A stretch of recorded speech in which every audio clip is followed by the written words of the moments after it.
Captain Albatross here again with the Cypher Unlimited crew. We have our usual suspects of AD or Alpha Dean. We have Spigs18 or Anthony. And just a quick reminder, if you haven't already, be sure to hit that follow or subscribe button. Get our numbers up so we can keep providing you with this excellent content. And Dean, what are we doing here today? Well, today is, one of those days where, we're going to catch up because we really haven't talked to people in the last couple of weeks. But we're also going to talk about this upcoming Kickstarter that Monte Cook has just announced, the Planebreaker. It's just gonna be a laid back night tonight. So, without further ado, Ant, let's get us going, talk about what's been happening, how's everybody doing. Hello to all of our, constituents out there and our people who like to hang out with us, and, all you people from the CU who are with us as well. Hey, I think the people that hang out with us and the people from the CU are probably one and the same. But yeah, what's up, guys? I feel like, first off, I feel like I haven't really gotten a chance to chat with either one of you guys in the last 2 weeks. So, before we even get into like our little discussion, and just so everybody knows that we've been really busy with all sorts of like personal life stuff going on that we didn't even have a chance to really go over. We'll usually talk during the course of the week what we're going to talk about on Wednesday, and we really didn't have the chance to do any of that. So what's up, guys? Like, what you guys been doing the last 2 weeks? Well, me personally, I've been actually reacclimating to work. I was off work for like 2 weeks, my vacation anniversary. My son is in town from New York, so he's been here for like the last 3 weeks. My other son and daughter made it up from Mississippi, so I've just been doing a lot of family stuff between that, couple of projects I'm trying to finish up, but it's all good. We make it to our Wednesday meets. Yeah. How about you? Dean, anything cool happening or anything that you want to talk about? Well, I know everybody saw the latest update for Diamond Throne, so that's pretty exciting. Stuff is getting ready to start happening for all you people out there who've been complaining and waving your pitchforks and, got your torches and whatnot. Here Be Dragons are actually moving forward. There will be some good things coming to you. You guys will get to see the innards of the book.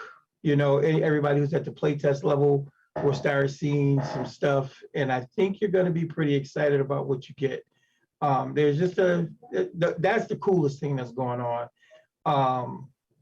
The other cool thing that I was thinking about talking about is the fact that both Anthony and I have been like super inspired to run some Talus, so that's going to happen as well. I've been all about Talus. I know for the last week. I mean, that's to tell you how bad it is. I haven't even finished my character yet, but I got it all up in my head. So. I actually had the session 0. I'm super, super duper excited about Claire from Infinite Construct, Simp for one of our golden ones. We have 3 awesome members from the CU that are playing. It's it's weird that I haven't been inspired like this for like a 3-shot adventure in a long time. And the group that we put together online, so if you want to get into any Cypher system game, we always have games on the Cypher Unlimited Discord. And yes, you can get in games with us, because when we go looking for players and we come up with these crazy ideas, there's where we go. And, I posted an ad for a game like everybody else, and I got lucky enough that I got 5 awesome players, and yeah, I'm super excited for that. What day did y'all decide on when y'all? Oh yeah, it's Tuesday, dude. You probably okay. Then I won't be there, but yeah, what? That just means I have to run my own. It's all right. But it was what made me even more excited is that when we had the session 0, they gave me so much to work with. Like, remember how we had that conversation about like players giving you a backstory to feed on? Absolutely. Every single one of them were phenomenal with their backstories. Because I basically gave them, hey, you died and came back. I need to know how you died and one memory. And they all came back with like these elaborate backstories with parts of the Tolis book that, like using references from the Tolis book. So now they gave me a lot. Now I have to go back and reread those sections, but it's a good, good work because they really inspired me. So I'm excited for that. Oh, and before we let Al jump in, remember like 2 weeks ago when we were talking about the Tolis book and I said about races, how I wish that they were more fleshed out in the book. That my point exactly came up in the session 0, because I said some people did not have Gods of the Fall and did not have God Forsaken, and they was like, what races can you play? And I'm like, all the fantasy races, where are they? Oh, they were in God Forsaken. I don't have that book. That's exactly the point I was trying to make when like telling someone, hey, you have to get another book. Like I literally, we had to spend time for me to cut and paste the actual abilities just so they could see. All I said is I wish that all the races that were in Tolis were in that book, the descriptive races. That's all I was saying. And I proved myself correct on that one. I never said you were wrong. I just said that most people who have the books have the books. That's all. It is definitely very inconvenient to not have all the mechanical stats or whatever have you all in the same book. But again, thankfully, Anthony is considerate enough to do that copy and pasting. And I mean, I'm lucky enough to own every book MCG made, but that's not going to be the case for everybody. Like if someone owns, or not even if they do it in a PDF, if you just like you buy the Tolis book and you got the Cypher Core book and you're like, hey, I want to run fantasy. Certain races are not in either of those two books. So either you're going to eliminate those races that are spoken about in the Tolis book, or you're going to have to get God Forsaken in order to have access to the descriptors of those races. Definitely an issue. Slight, but still one. It's not a major issue, and it's definitely not an issue for me per se because I own the books, but I could see it coming up for other people. Oh, no, yeah, for sure. And as far as I go, I like to be transparent with everybody. I haven't been up to much these past week or two. I wasn't on camera last week, or I wasn't part of the actual play. Just been low energy. I like to be upfront about everything. People go through this stuff. I think it's important to talk about it so people don't feel like it's some kind of like, I don't know, negative thing. I mean, it is negative because I am, again, low energy, maybe somewhat depressed. Again, I like to be transparent about this stuff. But yeah, I'm happy, healthy. That's the important part. Even if I'm not doing much, the important part is that I'm, here and kicking, and again, happy, healthy. But yeah, haven't been. I will say this. I have been buying lots of Magic cards. Lots of Magic cards. I will say that I've been obsessed with Magic the Gathering again. A lot. So if you like Magic the Gathering, please hit up my DMs. I need more people to talk to about Magic the Gathering. Yeah, I figured you would bring that up. I have another thing to quickly bring up. If anybody in the audience on YouTube that's watching this are going to New York Comic-Con, I will be working the phenomenal, fantastic, awesome fantasy illustrator artist Bruce Bernice booth. It's in Artist Alley G14. Please stop by. If you're going to New York Comic-Con, stop by and say hi. Maybe buy a print or two, or if you just want to chat with me about Cypher System, I'll be there. So if you go to New York Comic-Con, stop by booth G14 in the Artist Alley and look at some cool Numenera fantasy landscape art, because Bruce Bernice has done a ton of work in Numenera, a ton of work in Magic the Gathering, and a whole bunch of other RPGs. So come check me out over there. I'm more than happy to chat gaming with you at Comic-Con. Yep. I wish I was in New York. If it wasn't so crazy, I would go to New York just for that. But Yeah. Yeah, I mean, they have a lot of COVID restrictions in place in New York City, but Comic-Con seems to be doing it right. You have to be vaccinated. You have to show proof of vaccination. There's like a scan program you got to go through. It looks like what you call it is going to be done right. So I feel comfortable. This is my first con, during COVID. Unfortunately, none of us went to Gen Con. So I'm a little nervous, but excited at the same time. Sounds like it's a plan, man. It's definitely, what is it, that sort of, because again, it's like a first con since all this started, I'm guessing, and it's nervous, exciting, and you don't really know how it's going to go, but again, hoping for the best. And again, what you're saying about the precautions should make things a little safer there, so shouldn't be too bad.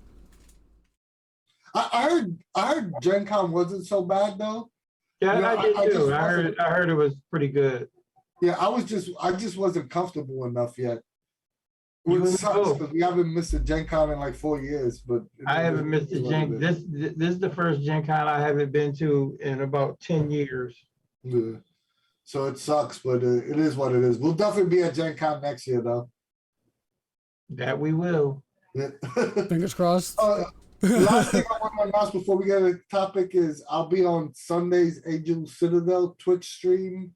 I think it's 8:30 as a special guest, BSing with them about gaming. So I'm sure to put it on Facebook and on the YouTube to let you know.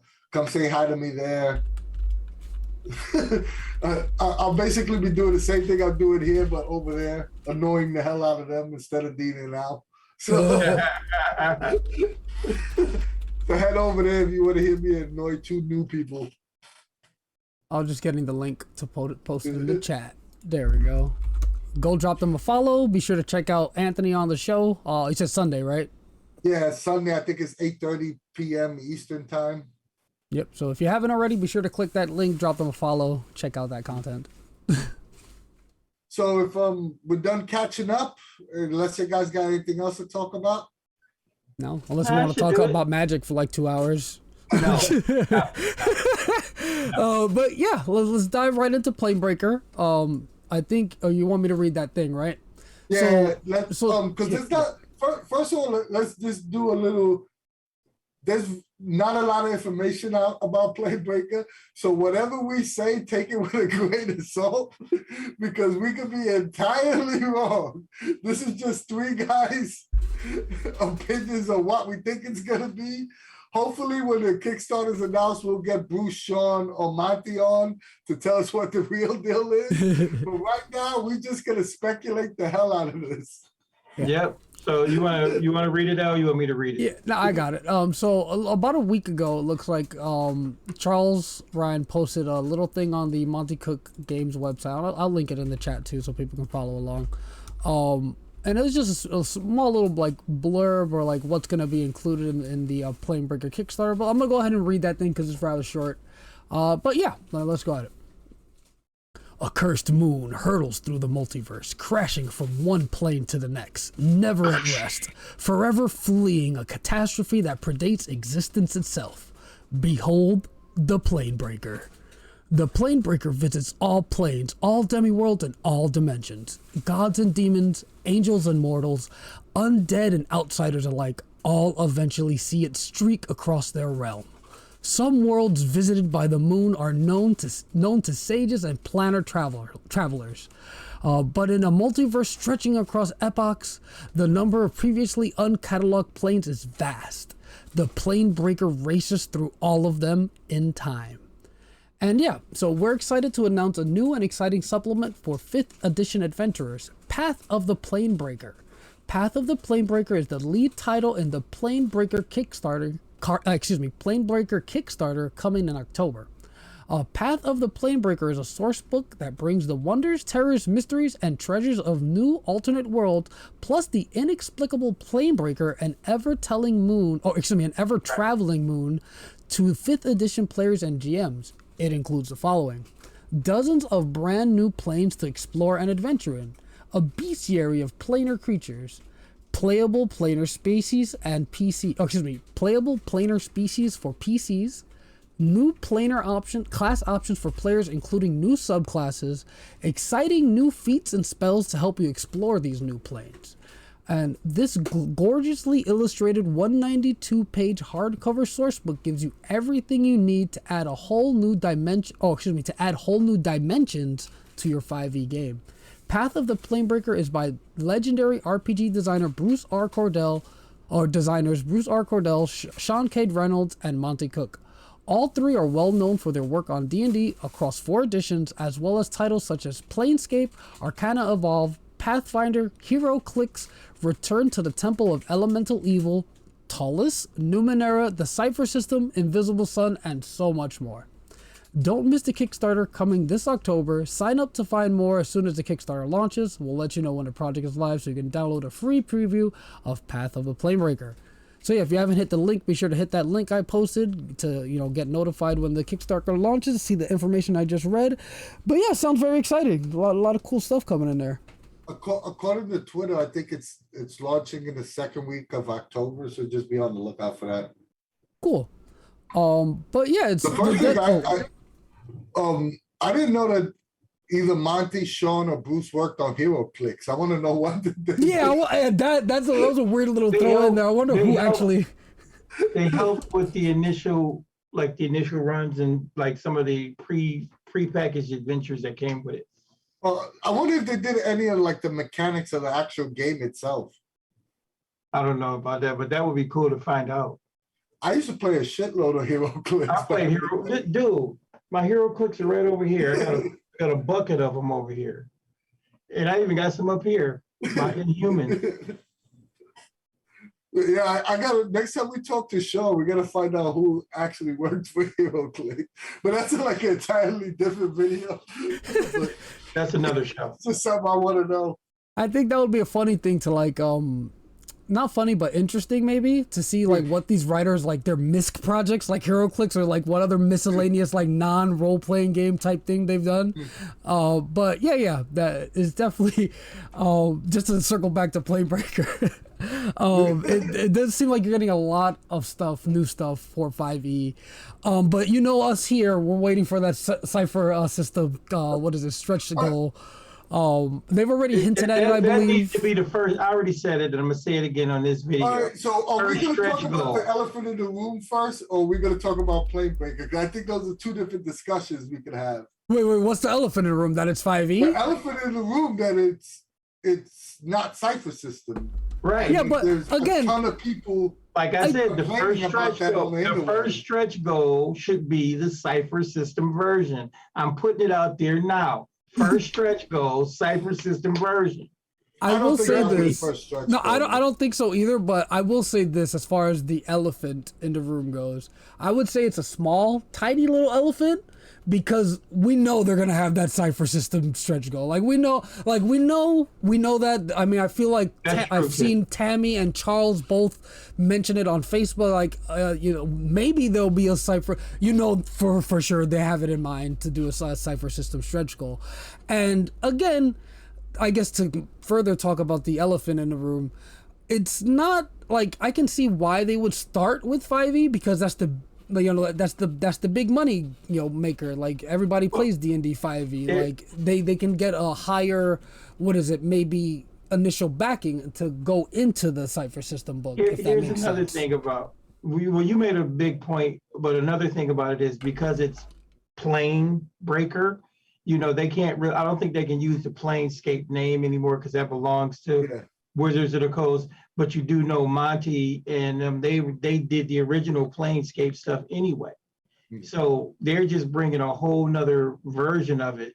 All right, so that's a question I'm gonna ask because I think that's a speculation.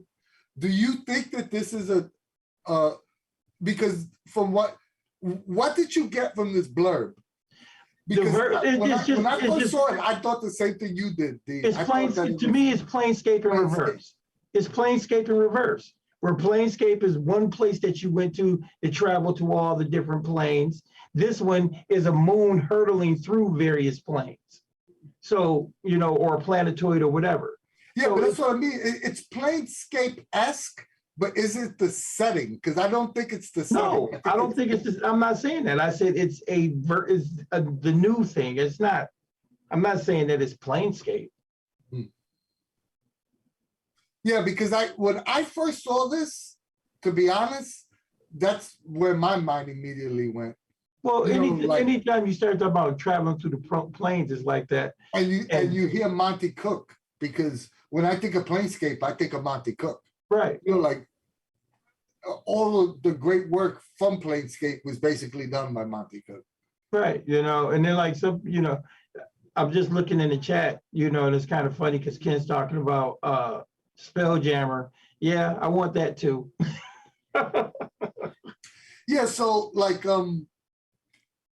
do you think it's a complete setting before we even get into the Cypher thing? Or do you think, it looks like it's you know, it's only 192 pages. Once again, we don't know any of, you know, like the Kickstarter could have additional books. So when I see 192 pages, I don't know if that's a complete setting. If you look at it from the perspective of what Monte Cook has been putting out, what MCG has been putting out, they don't put out settings the way everybody else does. Their books are more seeds. There's a lot of tools in there. They give you a lot of information that you can build on. And I actually appreciate that more than somebody giving me, you know, every aspect of the world, you know, spelled out. And I mean, Planescape was the same way. There was a lot of information, but it was still a bunch of seeds for you to do what you wanted. The original Planescape book, I'm pretty sure, was more than 192 pages. It sounds like an infinite construct, or Claire just said it in the chat, that it seems like it's going to be something that you could kind of throw into any setting, like this moon or whatever is going to be traveling across planes. And the way that little blurb described the contents of the book made it seem almost like it's a weird comparison to make, but like The Strange, where you'll be traveling to these different dimensions essentially. So I imagine that the dimensions that they're referencing will have like small sections in the book, kind of like the, you know, the recursions of The Strange, where they'll like detail how the dimension is and how to get there maybe. And that'll be how you inject it into your other settings or games. They'll just be like these alternate dimensions or like parallel dimensions that your characters can visit, not necessarily a full-blown setting as far as this moon or whatever the planes go. At least that's how I read it, or feel like it's going to be. Yeah, I'm with you too, Claire. That kind of makes sense. I'm with Claire. Go ahead, Dave. No, I was just saying, I'm with Claire. She said, maybe it doesn't matter if there's a Cypher version or not. Assigning levels is pretty easy. We don't need all that 5e math. Like I jotted down a couple of questions that I saw that was asked frequently on either our Facebook group, Twitter, or Reddit. One of the other questions that was asked was, is this a standalone product or meant to be played? Like, once again, we don't know the answer to any of these questions, so we just giving our hypothetical opinion. But one of the questions that came up a lot was, do you think this is a standalone product or meant to be played with Arcana of the Ancients, the other 5e Monte Cook Games product? I think it's meant to be played with anything, the way it's written from that blurb. I think it's meant to be, the way they are saying it is that this rogue moon, you know, travels through every plane. So that means you could play it in Faerun, you could play it in, you know, Arcana of the Ancients, you can play it wherever. That's I agree with that. No, it definitely seems like the way it's set up, it'll be not necessarily tied to Arcana of the Ancients, but easily injectable. Because again, it seems like they're just adding alternate or parallel dimensions to your gameplay. That's where how the Planebreaker kind of enters the setting. It's you're in your normal setting, you see this moon out of nowhere, and it's like, oh shit, where is it going? And you follow it to the next dimension, or what? Again, I don't know how they're gonna flavor it or theme it or whatever, but yeah, it definitely seems like a dimension hopping sort of. You put it in whatever you're already doing. I agree with both of you, but I think that it's gonna have some tie into Arcana of the Ancients because it's just good branding as a company. If you purchase this 5e product, we have a section on Arcana of the Ancients in this book to make you want to buy that product as well. You know, I can definitely see that. Yeah, that could definitely be a thing that they talk they again, I haven't read Arcana of the Ancients, but if they had a section about that setting like as one of the planes or whatever, yeah, that's definitely a good move. I mean, Arcana of the Ancients is basically bringing the concepts of weirdness and Numenera into the 5e rule set. So, I mean, I could easily see them taking a page and a half, incorporating, showing how you could use both books in unison. So, and it will probably be a smart thing to do anyway. Definitely. Another question is, we'll talk about the Cypher stuff later, but another question that came up a lot too is, what do you think the stretch goals on this are going to be book-wise? I assume just like the other ones where they'll add more pages to like the settings, or they'll add another, not settings, but in this one we have the planes. So I assume with more stretch goals they might add additional planes, add more monsters to the bestiary section. I think they mentioned a creature section. Maybe like creature cards that are so popular with D&D that have like the stat blocks on them with a little piece of art on one side. Yeah, there's a ton of things they can do. If it's typical Monte Cook, then they're probably going to have at least 2 or 3 books planned. So I'm thinking maybe a full blown bestiary. I'm thinking a full blown planes book. Various worlds for you to take people through. Because I can see them doing something like Worlds Numberless. For this particular Kickstarter. Good idea what you say with cards. You're probably going to definitely have a set of dice. It's D&D, so they might make a GM screen. Anthony's Bane, a GM screen. It is D&D. Damn you! You know what I think? I think this setting, I don't know, and once again, I have no clue what's going on, but I think this setting screams for a full book adventure like The Devil's Spine or Jade Colossus, because you could put multiple planes, have a character go from first level to 20, and the adventure itself could cover, 10 or 12 planes. I mean, I think that would be awesome. You know what we all think. What you just gave me an idea to throw out there. What would be nice if they made something like Explorer keys or whatever, but have them be able to be loosely tied together, so it makes one mega adventure. But it's like maybe 10 or 15 mini adventures would be kind of cool too. Either way, I think that. You was gonna say something else? No, I was just going to agree with what Claire was saying in the chat, that a book like that would serve as a really good model of what you can do with Planebreaker. So it would be an excellent addition. Mm-hmm. Yeah, I just think it's curious that, and it's actually Path of the Planesbreaker. We've been calling it Planesbreaker. I just noticed that. It says source book and not setting book. I don't know, maybe I'm just overanalyzing. Well, no, source book, no, because that's what I said. It sounds more like a toolkit. Like their other books, the books we have for Cypher System now. That's what it sounds like to me. It doesn't sound like a setting book. It sounds like a source book because it has extra classes in it. It has a bestiary in it. It's gonna give you enough cannon fodder, if you will, to develop stories, but it's not going to be a full blown, here's everything, I don't think it's like, it's cool that you say that, because it's sort of giving me the impression that they bring in that MCG design aesthetic to 5e. Like MCG, even when they release setting books, it's not so much like a typical 5e setting. It's a bunch of like information that they give you and do what you will, build what you want. Right. And they're kind of trying to bring that concept to 5e. But they're bringing it back. Which is interesting to me. I like it. To me, they're bringing it back because that's how D&D used to be. D&D used to get, when you got a book, it was a lot of information for you to plug and play.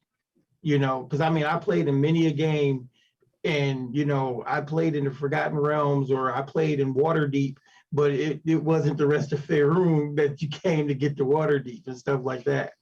Castle Greyhawk, I want to say Castle Grayskull. So then a good question to ask is, do you think that's like a design choice that D20 players will prefer? You know what I mean? I don't know if I'm wording it correctly, but I don't think. Is that a style of book that you think D20 fans want? I don't think the newer players I don't think newer players like it. I know myself as an old grognard, I love it.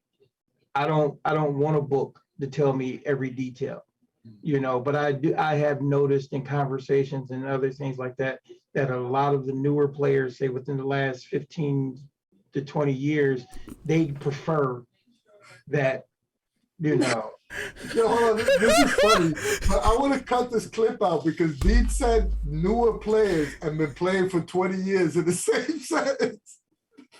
That is old. So yeah, you're a newer player. You only been playing for 15 years. Bro, I've only been playing like, what, 5-6 years? Like, I've been playing for 47 years. But if you hear somebody say, yo, you've been playing for 15 years, man, you're a rookie. You're a rookie. I'm not saying they're rookies. I'm saying people that I've encountered who've been playing for about half the time I've been playing are like that. They like more of the universe fleshed out for them. I know older players are like, just give me this. Okay, that's good. I'll take that. That's all I'm saying. Yo, Claire brought a good question to ask, and chat will probably know better than me because I can't even read all my MCG books. But Claire asked this: does 5e have any current setting books that are, built in this style, similar to what we're describing? I don't think so. Well, maybe the newer books, the newer source books could be considered that, like Xanathar's Guide and Tasha's Cauldron of Everything. Those are more. I think, those are close, but those don't come attached with a setting though. That's the difference.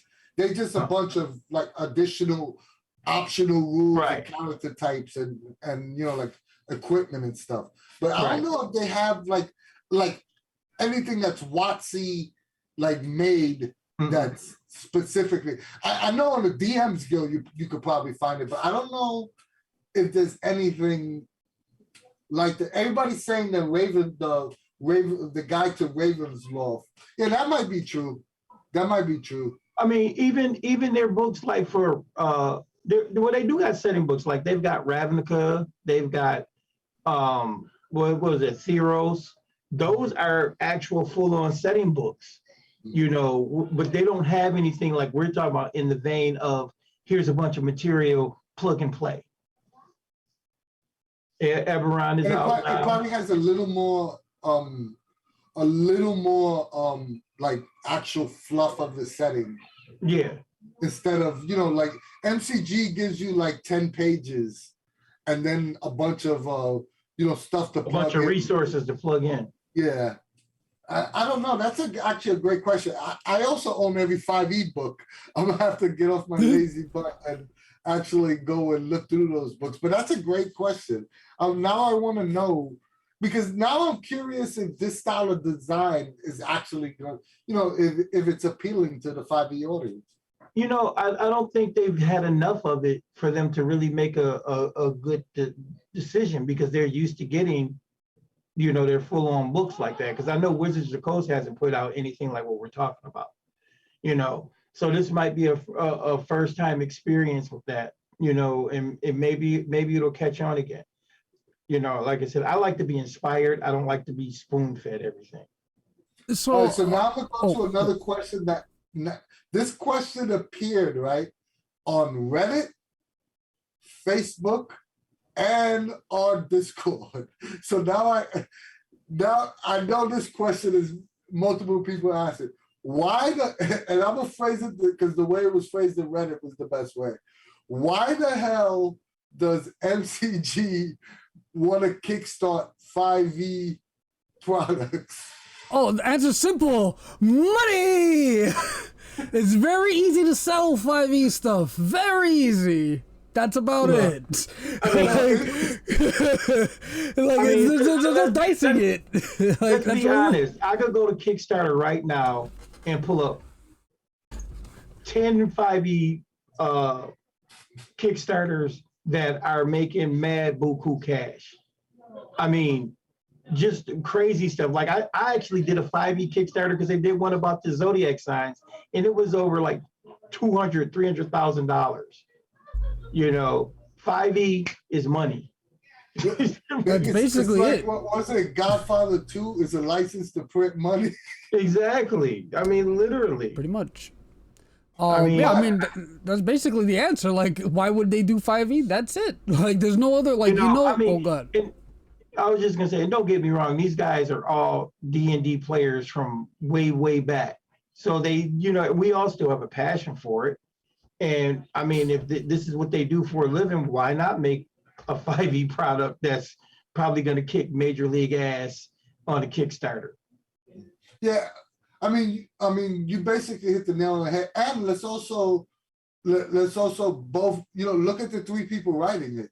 Exactly. Bruce, Sean, and Monte all have a rich history and nostalgia for the world's most famous role-playing game. Exactly. I mean, you know what I mean? So it's not like they wouldn't enjoy working on fantasy 5e stuff because, they like, even though they rookie gamers, because they've been gaming for only 20-something years, like David. No, they're all over 30 years. They're not rookies. But yeah, I can understand that. We gotta clip that out. No, I marked it. We're gonna clip it. But yeah, no. Why are you gonna clip it out? I will say this though, to the people asking that question. I mean, it is a valid question, but like, come on, guys, like it's super obvious, like, because that 5e is the most popular role playing game, like, or Dungeons and Dragons is like the popular role playing game. So it wouldn't it wouldn't make sense for them to not eventually. I mean, they've already done some 5e stuff, so like, why not do it again? Like, they saw how popular or how well the other 5e stuff did, so why not dip their toes in 5e again? Like, it's just business. Yeah, but you've also been. Let's be honest. I can honestly say the three of us, we have our fandoms, right? Mm-hmm. And within fandoms, you have the opportunity to alienate your core audience. Yes. When you do stuff that ticks them off. Like MCG's fan base isn't at the extent of 5e. But picture this. 5e decides to release a book in the Pathfinder universe, the Golgarian, what's the? Glorian. Glorian. You don't think there'll be a huge uproar, of, why are you building in that world? It's like, I never understood that fanatical fandom, but those do exist. But you know what? In the same breath, I don't think it's that huge of an issue with Cypher players. I don't think Cypher players view it through the same lens. I mean, when I saw it was going to be for 5e, I'm like, okay, but I want a Cypher version. But I'm not like, going to be mad and I'm not buying any more MCG stuff. I wouldn't do that. And the fact that these guys know the system. They know 5e. You know what I'm saying? I would be kind of leery if the Wizards of the Coast guys were going to say they were going to put out a Pathfinder product. I'm like, but do you guys even know Pathfinder? Do you know Pathfinder too? So that it's that kind of thing for me. Are you just trying to, take somebody else's? But that's because you're a polygamerist. So one thing I will say though, that like I do think that people are gonna get upset because just go to our Facebook group. When I just posted the article a couple of days ago in our Facebook group, and literally like the first 4 posts were, "Oh, this kind of stinks that it's 5e first. Is this the end of Cypher system?" You know what I mean? I don't know if they were serious or not, but that was their initial thought. Well, it is, again, can be a little like what you said, like alienating, quote unquote, to certain diehard fans. But I feel like most, and again, I could be wrong about things because I'm not an all-knowing being, but I feel like most of like the Cypher heads that we talk to that are on the server, again, there are that core of diehards that are like, why 5e, why 5? Like most of us are understanding, like, hey, that's, you just got to do what you got to do sometimes to get a little bit more money in your pocket, right? And again, as us being polygamers, like, we know that people will enjoy it. Like, I know I've enjoyed 5e in the past recent months. Like, it's not something I haven't played, and like, you know, I don't stay away from it for, you know, whatever reasons. But again, I think generally most people are just going to be excited because there's that chance, excuse me, not chance, I'm pretty 99.99999% chance that there's going to be a Cypher system stretch goal for the book. So it's kind of like here nor there because we're going to get the Cypher book anyway. And I look at it this let's way. talk about that then. But let me say this real quick. Yeah, I was just going to say, you know, because I hear what Al is saying, but like I said, I just don't, I'm not upset for them taking a business opportunity. You know, people have been chomping at the bit about Planescape. This has a Planescape feel. You have the original Planescape guy working on it. You know, it's 5e. I mean, to me, it just makes perfect sense. Yeah, I don't think any of us were bringing that up as in that, whether it makes sense or whether I was going to purchase it you know, I purchased all the 5e Arcana and the Ancient stuff knowing I'm not going to ever play it. Like, Right. But like, I don't think that was the point. I was bringing it up as in a discussion of not whether we feel, but whether, you know, Monte Cook Games doesn't have the level of audience that a 5e has, right? So if you lose 5% of your core audience or 10%, it's a bigger impact than a company like Paizo or Monte Cook Games if they lost 5% of their audience. And I understand from the flip side of the argument is you might pick up a bigger percentage of the but see, that's what I'm saying. Coast crowd what than I'm you saying. would lose. But there's still the possibility. We're not. It's not about what you would do. I'm just bringing up so we have. No, I hear what you're saying, Anthony. But I'm saying I really don't think it's an issue either way because, like you said, you might lose 5% of your audience who are not going to purchase this particular item, but you might gain 20% of the 5e people to buy it. And then when you go back and do your next Cypher project, guess what? Your diehard Cypher people are going to be right there to do, you know, to be right back on board. So it's right now what I look at them doing is basically expanding their fandom. That's what I see.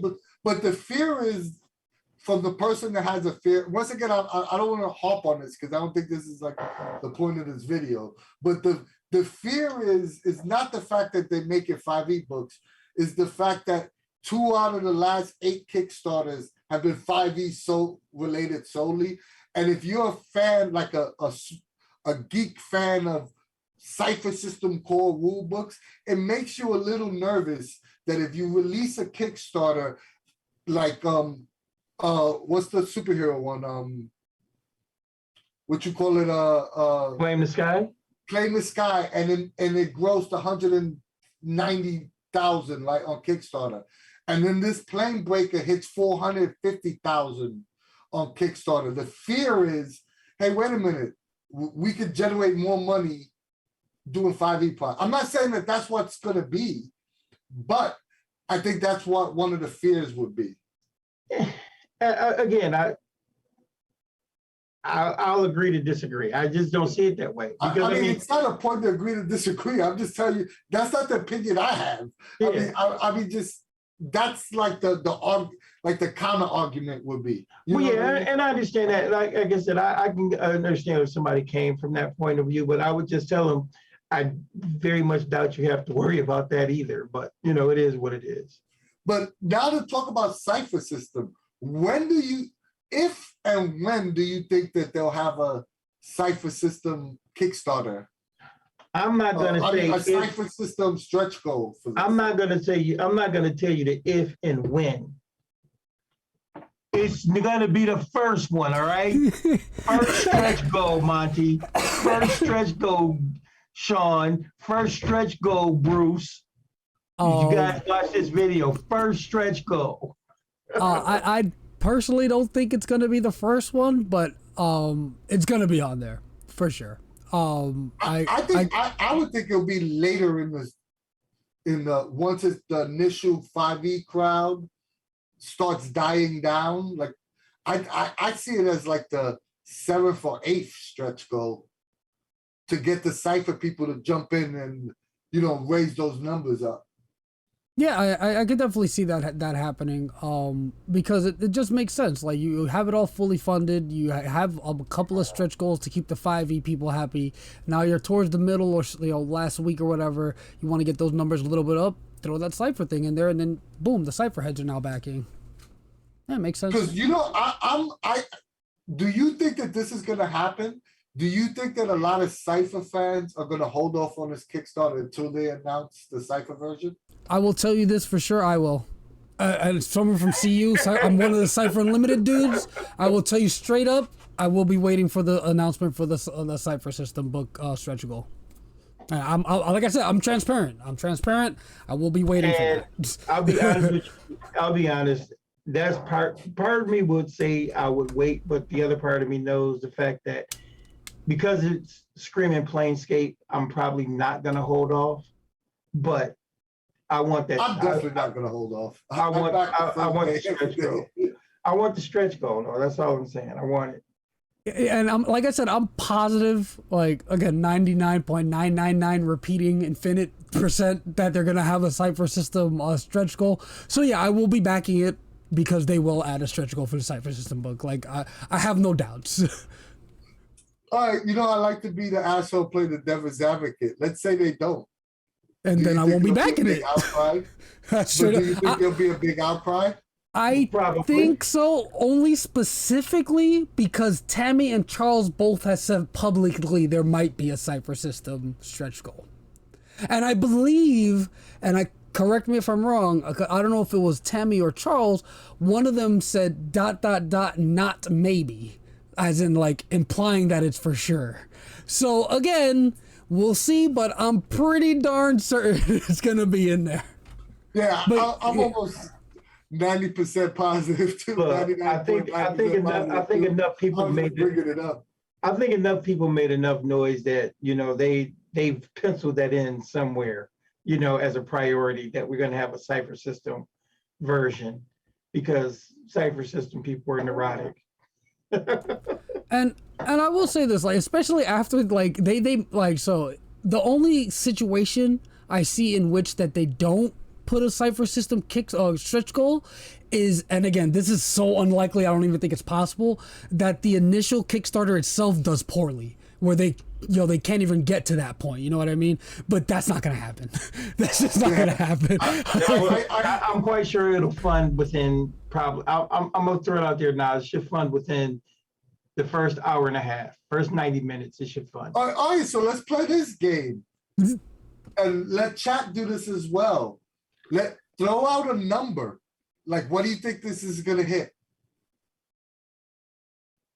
And we can look at this in all right. 450,000. So I'm bad at numbers games, but to make an accurate guess, I would compare it to Arcana of the Ancients and say probably a little bit more than that. What did Arcana of the Ancients do? Let me look. I have no idea, but I would say due to the illusion or whatever, the possibility that this is another Planescape or like a type of Planescape with that sort of, you know, people like that setting or idea or whatever, because I never played or read Planescape, so I don't know. I'm assuming because of that tie to that setting or name, it's going to do a little bit better than Arcana of the Ancients, which was just basically a reskinned Numenera. All right, I'm looking at it. Arcana of the Ancients. Let me see what. Oh, it is. Jesus says 535K or 500K. So I would say like then this one would do like 550K. I would say just a little bit more than If Arcana. Arcana of the Ancients did 535, this is definitely going to do 7.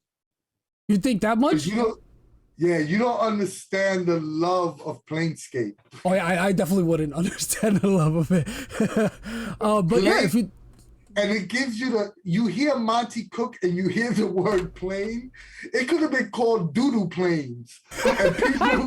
And people are going to assume that it's Planescape. Planescape has a huge love. Yeah, Arcana of the Ancients did 520,000. I'm with Anthony. I'll say 700,000. Yeah, it's going to do 700,000. I'm inclined to agree. I'm gonna say 750. Because I'm gonna say honestly, because what he's telling you, Al, Planescape is right up there with like Ravenloft and Waterdeep and all that kind of stuff. It's just a lot of love for that setting. I spent a lot of time playing Planescape. So Makes sense. Yeah, so now you have the crowd that backed Arcana of the Ancients, and now you giving them Planescape or Planescape-like Ish, yeah. style setting. I can't see, like, even if it gets to 500,000 and then they announce a Cypher version, the Cypher fans are going to throw in another 200K into that. Because I really think that the Cypher version is not going to be like the first 3 or 4 stretch goals.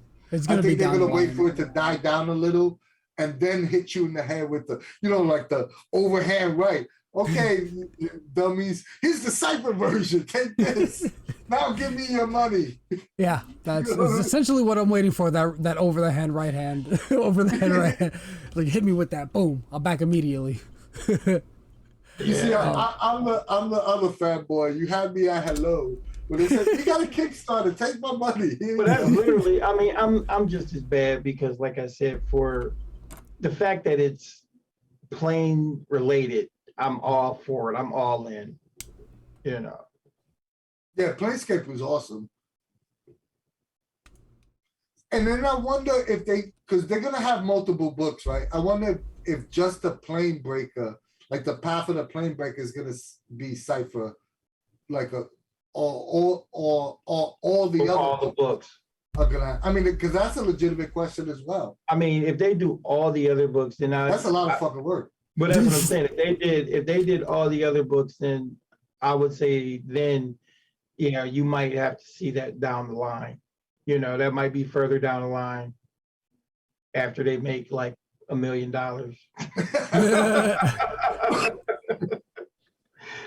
But hey, it's not unheard of for an RPG to make $1 million either.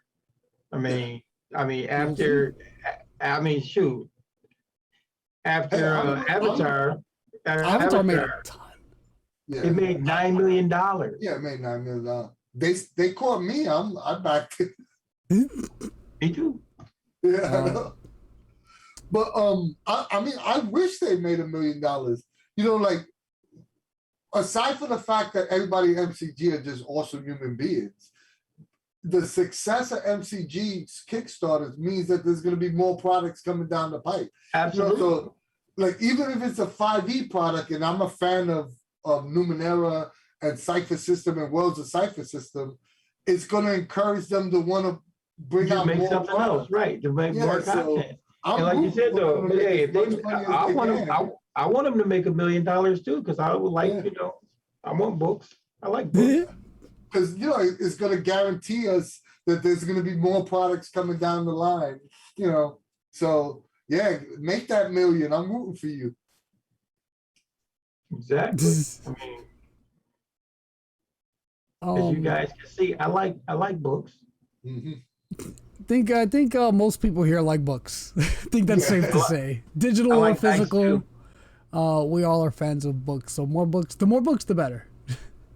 So yeah, I kind of agree with Dean. You see dice and a DM screen. You're gonna see all that. Before You're gonna the, see. I think you're gonna book, see yeah. all the typical stuff that is out there for 5e. So dice, screen, thinking that they might even do spell cards. You know, if they're gonna have new spells, stuff Maybe like maps, Yeah. like maps Yeah, of different definitely planes. maps. Yeah. Definitely maps. Maybe some digital products. You know. Yeah, So because you know, MCG has been really killing it with like the handouts. What I said, Brilliant Lucy said new descriptors for Planescape. Or Jesus asked earlier, what foci would you want from Planescape? See, I didn't play Planescape, so I don't like really know like the kind of magical stuff that's like specific to Planescape. But just based off the description of the of this Kickstarter, I would like to see a focus that's kind of like the Strange-ish, like it changes depending on what plane they're in. I know that might be really hard to like actually design, but it would be cool to see like a focus that actually changes based on what plane the players happen to be in. I want to focus where you can summon creatures from planar creatures. That's what I want. A planar creature focus. That would be awesome. You know, come to think of it, play. I know it was mentioned in the chat before, but all the Strange books become viable if they do a path for the Planebreaker. Like all your Strange books is like basically if they're doing a cipher system is plug and play. Yep, exactly. Those become more Like, planes. break out all those planes. You know, even the adventures actually. Hey, you know what that means? More games. Does it segue into the Strange Revised? Exactly. Oh, yo, that would be dope. That would be dope. The 2-book revision of the Strange. Right, Yeah, how after crazy this would that be? book. That's actually the stretch goal. It's like actually it's see- not a cipher book, it's a Strange book. Yeah. Did you see Anthony? No, it's the revised 2-book, you know, Discovery Yeah. and Destiny treatment, but for the Strange. Anthony, That'll did you be see wild. Anthony's face? Anthony's like. Yeah, that got me excited. Yeah, so do you guys in chat, do you think any of the stuff we were saying is gonna come to fruition? So Okay. we're saying 700 to 750,000 for the actual total. And I disagreed a little bit with Alan. Dean thinks that the cipher version is gonna be the very first one. No, I didn't say I think that. I did He said he not. wants it. I did not say I think that. I did not. I said it should be. It must be. It will be. That's what I said. I didn't say I want it. I think it'll be later on in the cycle. But yeah, Chad, is there anything you guys think about this that we haven't touched on, or anything about this that you want us to give our predictions on? We're probably going to be horribly getting it wrong, but it'll be fun to look back at this video later. Oh, Jesus thinks 700K is lowballing, which again, it is possible. And People like Samuel what you're Coffin saying. said- Yeah. Samuel Coffin said his bet is for $1 million. I mean, I wouldn't be surprised if it did. Listen, hey, I'm the same way. I want him to do $1 million. Look, let him do $3 million. I don't care. Just knock it out the park. Yeah, I mean, honestly, I wouldn't be surprised if it did. If it hit $1 million. Yeah, if it's as popular as you guys are saying, it's definitely possible. Well, But I again, know it's not something I know much about. I'm gonna be hyping it up, you know, because like I said, even people I know who like what Tolus, they didn't even know what Tolus was, but they know Planescape, you know. Yeah, I would definitely agree with you on that, Dean. That Planescape is way more popular than Tolus ever was. Mm-hmm. I mean, Tolus' popularity is kind of on the rise, and I think there might be another reason why Planebreaker was a 5e product as well, because you know a lot of people are doing Tolus in 5e. You know, come to think of it, right? Like if we're really looking at it, you know, MCG has what? Arcana of the Ancients. They have Tolus in 5e. You know, they slowly but surely building a pretty good 5e catalog for someone that's a 5e fan and wants to support Monte Cook Games on top of what they do with, you know, what's really cool too about the way they're building their 5e catalog though, is what I was saying earlier. It's not all one specific thing. You know, Arcana of Ancients is kind of one thing, Tallest is one thing, and now we got Planebreaker, Path of the Planebreaker, which is going to be another thing. You know, I love that it's, you know, still kind of free form. And they kind of organic franchises, if you think about it. Arcana of the Ancients is Numenera, right? Or it's Numenera-like, right? Tallest is freaking Tallest. You know what I mean? Was a beloved setting. And Planebreaker has it's Planescape-esque. Right. So, which is another beloved franchise. So it's not like they like, hey, we just came up with the setting for 5e. We're gonna ram it down your throat. Hope you like it. No, are you nostalgic about the setting that one of us had worked on in the past? We're giving you a revised version of it. Yeah. Oh yeah, that is correct, Claire. Beneath the amber monolith, literally, that's literally what they said it was. You know. So. Amazing. Yeah, you know, so I actually think that they doing it smart and not, you know, not forgetting about their Cypher fans. For sure. Like you said earlier, this book is even made in, or excuse me, it's seemingly going to be made in a similar like design aesthetic, if that makes sense. Like it's going to be that plug and play type style. It's like it fits into a setting instead of being its own setting. It kind of like mix and match it with other things. It still has that Cypher essence. It's still a toolkit. It's a source book. It's not just a setting, you know. I mean, I sure hope that's the case though, because switching our logo to 5e Unlimited would freaking suck. Too small. Let's hope it doesn't come to that. I have to say Cypher Unlimited on it. Half my wardrobe is gone. Let's pray it does not have to come to that. Anthony, that was your left shoulder. But yeah, I think this has been a pretty good talk. Unless there's more else to say about it, I feel like we've said a lot about the speculation based on this little article Charles posted. There's definitely a lot nice little nuggets in there about like you know, new classes. That's always exciting. New monsters is always exciting. Just overall exciting stuff coming. And even again, for whatever reason they don't make a Cypher system book. Like that's gonna happen. But let's say they don't.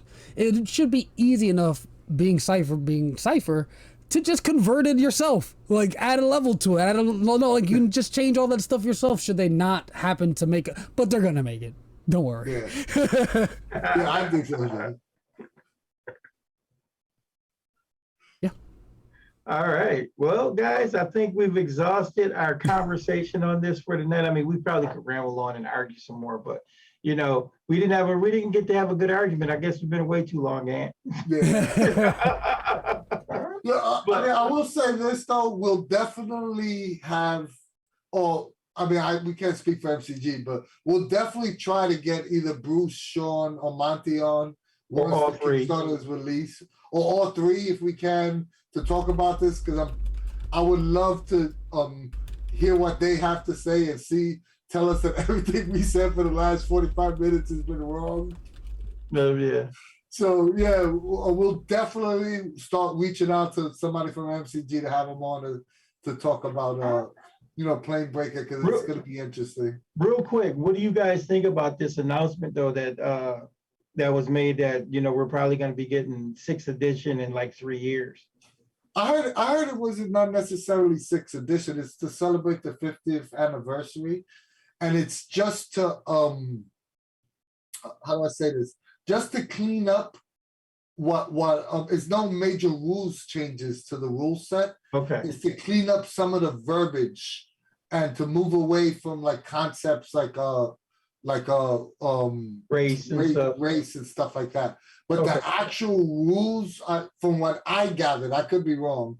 Oh, you know, I just got my information from Twitter, but from what I read was that the information, like the core rules are staying the same. They just, you know, changing some of the verbiage. So, like Claire said, 5.25. Yeah. Well, I like what someone said earlier. 5e plus. Yeah. It's Yeah. barely a change. They're just smoothing some things over. 5e plus. It's a good I way mean, to they're put it. essentially doing what MCG did with Numenera and Discovery and Destiny. Yeah. Just clean, gave you basically the same game, cleaned everything up though. Yeah, I mean, honestly, I would love to see them to add all the classes. Like, that's the problem I have with bloat books, is that when you start getting all the classes, you need 5 or 6. I would love this. I would love for them to do a class compendium and basically put all the information from Xanathar's and from Mordenkainen and all of those books. I would love to see all of that information consolidated into like a character compendium, character class compendium. That would be awesome. Jason, but he said mechanics won't change, but they get to sell you 3 more core books for $50 a piece. No, this is going to be the 50th year anniversary edition, Jason. They're probably going to be like $99.99 a piece. I guarantee you. I guarantee you that it's going to be way more than $50. Yeah, we're talking about Hasbro. We're not talking about Wizards of the Coast. Yeah, I guarantee you that those books are not going to be $49.95.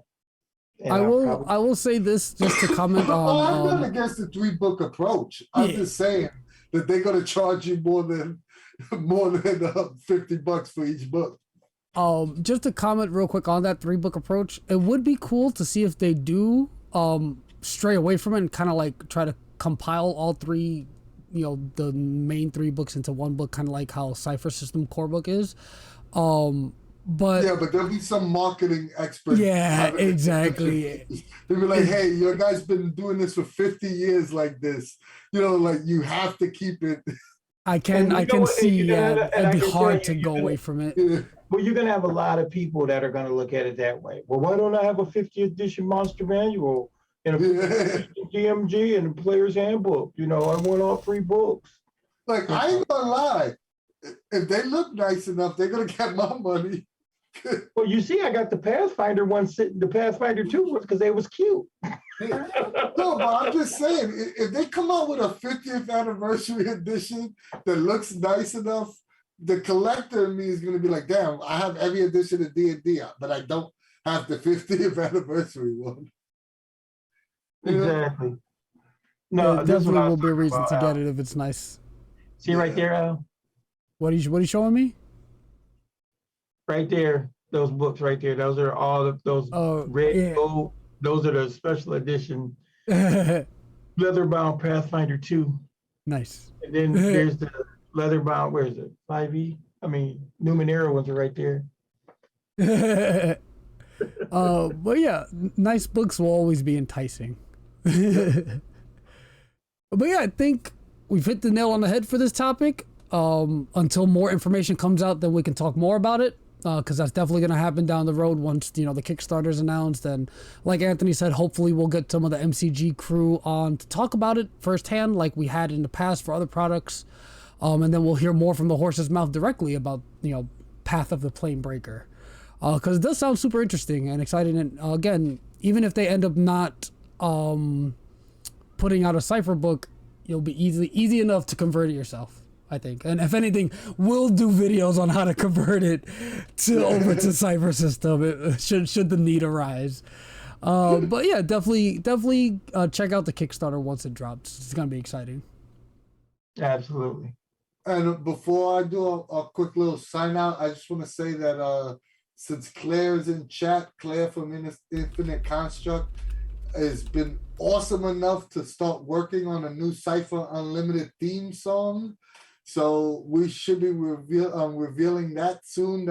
I'm super excited for that. So yeah, be on the lookout for that. We're gonna have some new Cypher Unlimited theme music. All thanks to Claire. You are awesome. We love you so much. And if you like us and you like what we do, please follow Cypher Unlimited Discord. We have the largest fan-run Discord service for all things Monte Cook Games, and now 5e Monte Cook Games. So yeah, you could go over there, chat, talk about games. We have games being run almost daily, and we break down every system, and there's close to 4,000 members there, so please join that. You can join our Facebook group. It's not as big as our Discord, but there's still great conversations being had there. People talking about Cypher Unlimited stuff. I mean, Cypher System stuff and all things Monte Cook Games there as well. Or visit our online store and pick up this cool Cypher Unlimited merch like this hat I got on. Be the coolest kid on the block with the CU Unlimited T-shirts, hats, mugs, and also other stuff. And if we have to do a 5E Unlimited, we'll post that on there as well with shills to sell stuff. Right? Or give us a like, share, and subscribe on our YouTube channel. We're really trying to bring up our YouTube channel count up there. So we really appreciate if you guys go over there onto our YouTube channel and subscribe there. Or give us a follow or subscribe here on our Twitch. Our videos will always be free, but it helps us out with little things like Zoom calls, so we really appreciate it. Last but not least, give us a little donation on Ko-fi. Every little thing helps. But if you don't, no big whoop. We still love you. And I'm out of here. I love you guys. Dean, any final words? You're muted. Oh, I was like, nothing. Everybody is good night. Thanks for hanging out with us, and see you on the next one. Yeah, so like usual, thank you guys so much for stopping by. Listen to us talk about Planebreaker or Path of the Planebreaker. It's going to be very exciting, so keep an eye out for it. And yeah, we'll see you guys next week. So from us at the CU, we will see you later.